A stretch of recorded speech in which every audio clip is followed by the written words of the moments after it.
Hey, this is Roman from Vanture Customs, and behind me we have what's over 3 years of meticulous designing, engineering, and refinement to now finally introduce the Skyline build. This is our most advanced high-end van conversion yet. This has been carefully designed to include seamless blend of luxury functionality and off-grid and off-road performance. Before we get into the van, I want to go over the outside. This is not just a van. This is a mobile sanctuary designed for adventure and anything you could throw at it. It's like a Swiss Army knife.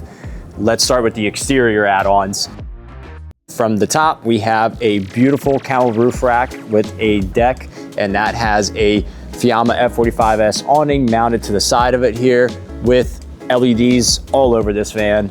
We have 360-degree LEDs around the van with a XK Glow controller that controls each section. We also put a bracket for a beach umbrella up there. You can hang out with the beach chair, mount a WeBoost antenna for your cellular, a Starlink if you want. There's a roller to roll up your kayaks or canoes to mount up there with all sorts of strapping. Endless possibilities with this roof rack and setup here. It's the coolest roof rack in the market. If you come around here, there's a lot more goodies to look at here as well. Overall, the whole plastics of the van were rhino lined, so it's bulletproof and doesn't fade in the sun like the Sprinter plastics always do. Super powerful LED light bar. You got rigid ditch lights, and then you have Ironman grill lights here that project a really bright, strong beam of light. And then below that, we have our backwoods bumper with the bull bar and a really solid mount for our winch, which is also an Ironman winch. They were the first ones to design a winch that has a breathing tube. Catch a sneak peek of our beautiful RIP kit. It's a Fox suspension upgrade, and it makes the van handle way better. The 4x4 Sprinters comes with a very undeveloped suspension, we could say. Of course, our underglow lights, so you can see what's going on down here and make sure you're all good when you're off-roading. We have some Black Rhino rims that are bronze with some huge all-terrain BF Goodrich KO3 tires. They're our favorite tires, quiet on the highway and super capable off-road and in the snow. Our favorite option. They're so big on this van that we had to cut in and cut away on a lot of the stuff to make it work here. The new feature on this van is, surprise, our amp step. Amp step is a great way to maintain the clearance of this van. It's going to be going off-road a lot, so this was the most sleek way to go. I know they're powered and electric, but they come down a lot further, and I like the fact that they disappear when you don't need them there. Moving on, we put a monorail ladder from Camel Roof Racks here. It's a unique design. You're not going to see it on any other brands, and it works really well. It has multi-purpose, like everything we do. Has abilities to strap. You can put different sorts of pegs here to have a paddleboard or a kayak mount, paired with another monorail over here with these cool suction cups. Gives it a really cool look that's unique from other vans. Let's climb up our monorail. It's actually really easy to use. It makes it possible to climb up with an object. And we're climbing past our AMA window that can also be a awning overturn window. We get up here, there's plenty of places to grab. You have a nice full roof deck. This can actually be complete roof deck if you get the undermount air conditioner and Le Mans lower profile fan.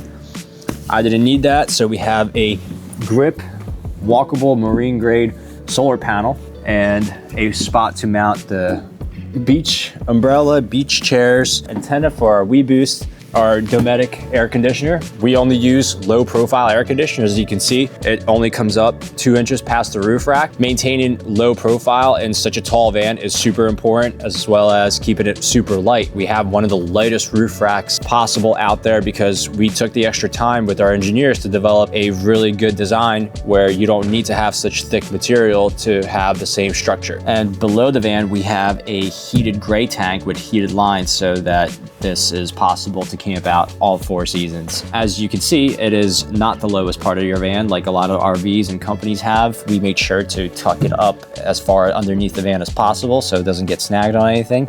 That's with everything that we put on these vans. There's also a skid plate covering a really thick aluminum skid plate covering the transfer case, which is one of the most important parts of the van that you do not want to get snagged on anything, as well as a reinforced diff cover in the rear axle, which always gets peeled open on rocks if you know these vans. And above that, we have our traction pads, which are nice and tucked out of the way from people to reach easily.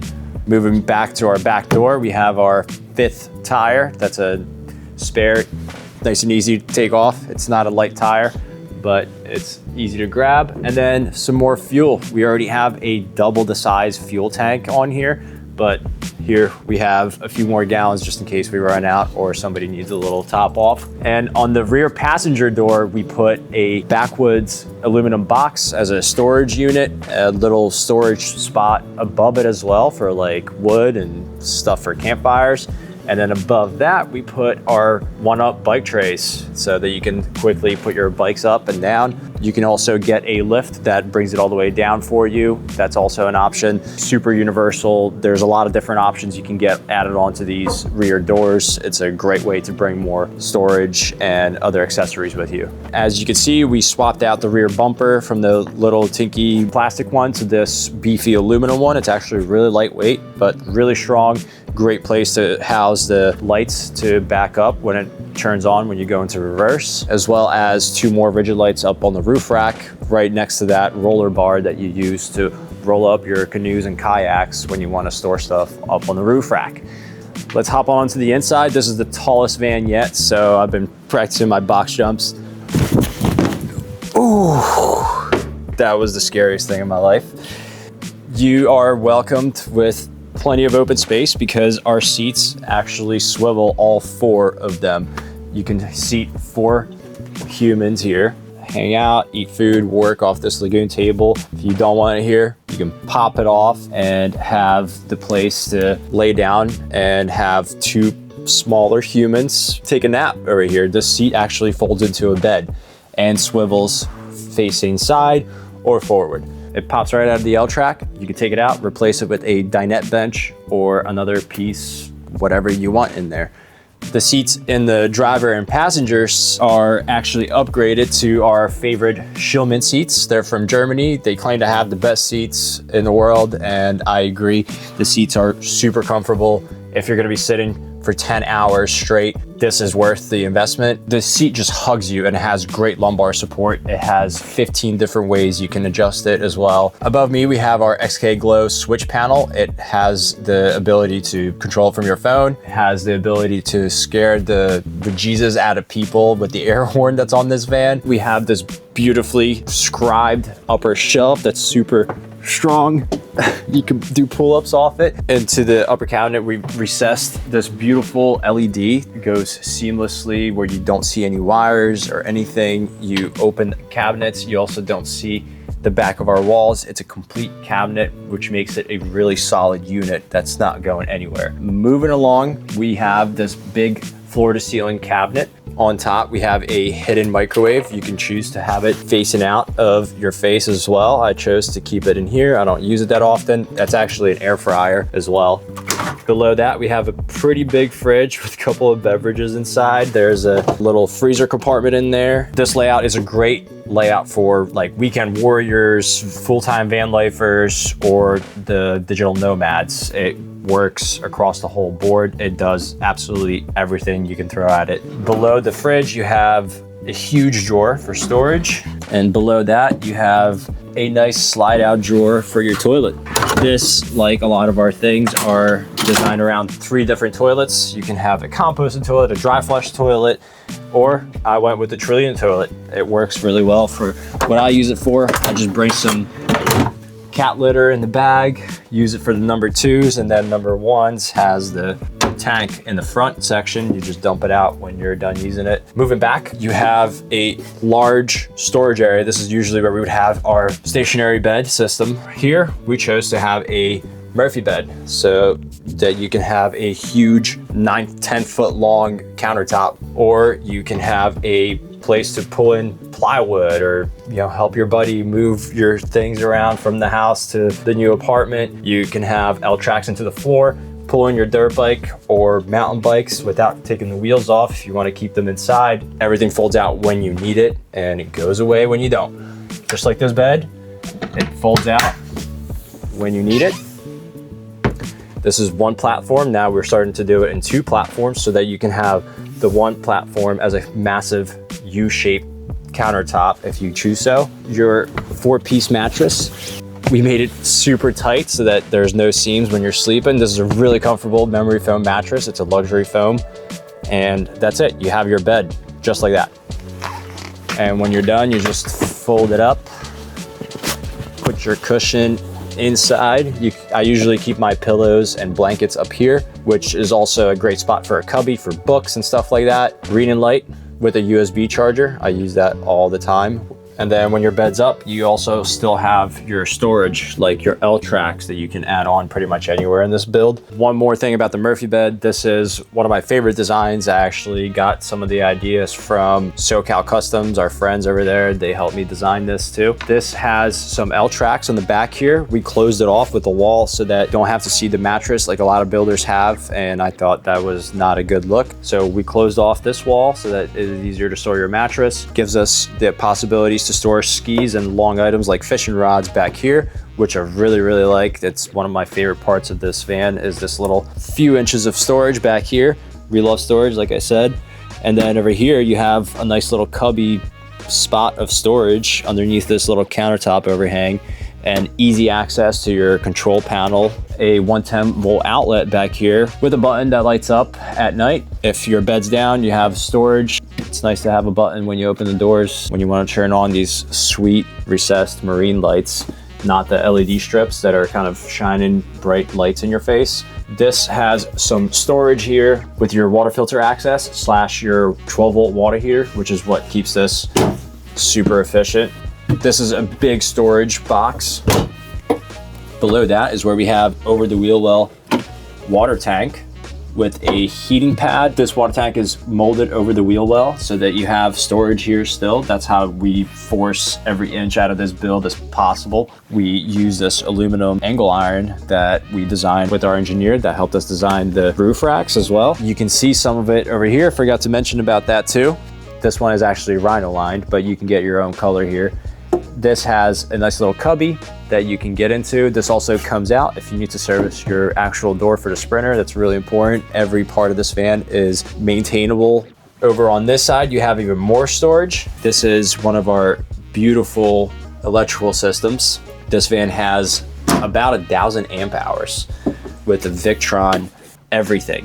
Victron inverter, 3,000 watt with 6,000 peak. Big storage system over here as well. And then below that, we have a nice window that you can see all of your Victron goodies. You have 2 DC to DC chargers, a MPPT solar controller, control it all online as well. Really easy to maintain once you know what you're doing. If you don't want to get into all this nitty gritty stuff, we have the EcoFlow option that is super user friendly and great system as well. Beefy electrical system is why we are able to run this for such a long time. RTX Dometic air conditioner. It's a 12 volt air conditioner. It can run for up to 40 hours without any charge or anything like that. Just off the batteries. It's right above the bed. You run on eco mode. It's low profile air conditioner. It's pretty quiet. You're probably wondering, where is the shower? It's our famous shower that went viral on TikTok. It's recessed into the floor. Nobody can really tell because we grain matched the floor to the rest of the flooring, and we put this stainless steel shower pan that we powder coat this black texture that's grippy as well. This way you can shower when you need to and it's not in your way and taking up storage space when you don't. You can simply take out your shower head, connect it to your faucet. This is a RV shower head, by the way, that can run at slightly less than a gallon per minute. So you can take a 30-minute long shower in this van since you have 30 gallons of fresh water. Take out your mildew resistant shower curtain, magnetize it to the ceiling, magnetize it to the shower pan at the bottom as well. It's stainless steel. Click, you can do this in less than a minute really. And then it goes to the bottom. Same way, magnetize to the shower pan, and you're ready to shower just like that. When you're done, you just take it down, shake it off, and roll it up. If you're not gonna be using it for a while. You can want to dry it at the end of your trip, but if you're going to be using it in the next couple of days, you just stuff it right back up here. You don't need to have an entire shower taking up 1/3 of your van and taking up space that you're not going to be really using. Beautiful LED again. This is one of my favorite add-ons. It's become a signature of ours. It was really fun to design and to make work. Up above that, we have our upper cabinet storage. You can actually reduce the depth of this if you choose to do so. I wanted to keep as much storage as possible. Below that, we have a pillar of controls, USB chargers, 110-volt outlet, 12-volt dimmer for all your lights. You have a ton of LEDs on this van. Below that, you have your cutting board for your sink. 9-foot countertop made out of recycled material, and it's super solid and very hard to damage and scratch. Deep stainless steel sink. To make it work, we had to bump out the kitchen just to make it fit into this cabinet, and it works really well. There's a little handle here, access to this little flip out door for your trash can, and below that, you have your step to get up to your bed. Your bed's at 36 inches, so you definitely need a little step to get up here. A lot of storage, as always, below that. Next to that, we have a set of drawers that have even more storage. This is more than enough for us to keep all our plates and pans in here, as well as our little espresso machine. My favorite part of the build is something that we recently designed. I didn't want to have my induction cooktop in my countertop because we had one break, so we found a way to store it here. This slides out, acts as a cutting board, and then when you don't want to use the extra cutting space, you have an induction cooktop. Cook up a meal, one induction's more than enough. If I'm using my cast iron, I'm cooking on the propane burner or fire outside anyway. When you're done, you just put it away, just like everything else in this van when you don't need it. And then we go up here, like everything else in the van. It stays out of your way when you don't need it, like our controls. If you don't need to look at them every day, you don't need it in front of you on the wall. This is a really sleek way of putting it up here. You're not losing any height. It's carpeted so that if you do hit your head on it, it's a nice cushion. You have this touchscreen Victron controller. You have 3 switches for your cell phone booster, your heating pads, and then your gray valve. You can dump your gray valve simply by hitting a button here. And then next to that, you have your S-bar controller, which is like a thermostat. You set it to 68 degrees and leave it on there just like your house, and that's it. You can go ski, go hike, or even leave your van for the few nights that you're not going to be using it, but you still want to leave the water in the winter. Leave it at 50 degrees and forget about it. It's going to run and keep your van nice and toasty. Puck lights underneath that control panel to just give you more light, since we went with the darker cabinetry colors. The sliding door, we took advantage of every little square inch and made little cubbies here to have a little more storage. All right, guys, this pretty much wraps up the Skyline build of the 144-inch wheelbase Sprinter. We have a 170-inch wheelbase that we're wrapping up over here. Please contact us at vanturecustoms.com or slide into the DMs. Also, subscribe, comment where you would take this Skyline build first, and don't forget to venture on.